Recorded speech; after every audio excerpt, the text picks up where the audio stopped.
بسم اللہ الرحمن الرحیم۔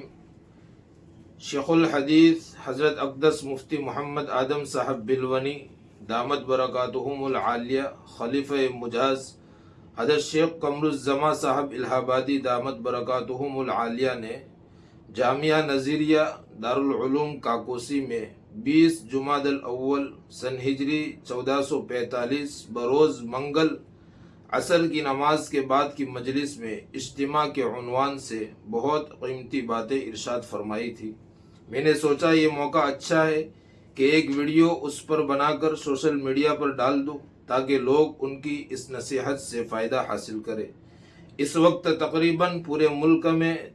6 روزہ تبلیغی اجتماعات شروع ہونے جا رہے ہیں اور اس میں لوگ اپنے قیمتی اوقات تعلیمی، تجارتی اور دیگر مشغولیات کو چھوڑ کر اجتماع میں جائیں گے۔ تو اس سلسلے میں ضروری باتیں یہ ہے کہ اجتماع میں بہت سارا مجمع ہوتا ہے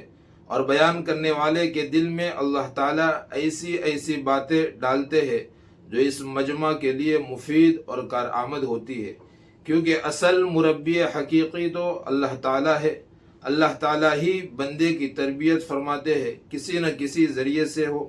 چاہے وہ شیخ کے ذریعے سے ہو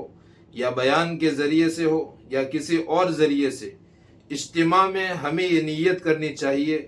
کہ ہم ہر بیان کو آگے بیٹھ کر پوری یکسوئی اور توجہ سے سنیں گے تو اس سے بہت زیادہ فائدہ ہوگا۔ بیان کرنے والے کی اس پر توجہ رہتی ہے،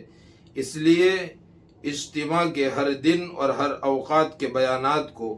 آگے بیٹھ کر غور اور توجہ سے سنیں۔ ادھر ادھر تفریح اور گھومنے سے دماغ میں انتشار رہتا ہے، اس لیے طے کر لے کہ ہم وہاں تفریح کے لیے نہیں جا رہے ہیں بلکہ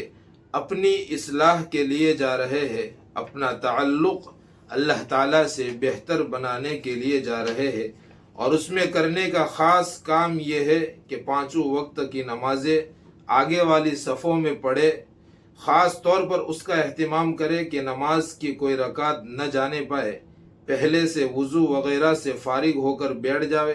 تاکہ نماز میں آگے والی صف میں جگہ ملے گی تو بیان میں بھی آگے جگہ مل سکے گی۔ تو یہ اجتماع روحانی فوائد حاصل کرنے اور اللہ تعالیٰ سے تعلق مضبوط کرنے، دیگر دینی و دنیاوی فائدوں کا ایک ذریعہ اور سبب ہے۔ اللہ تعالیٰ ہم تمام کو اس پر عمل کرنے کی توفیق نصیب فرمائے۔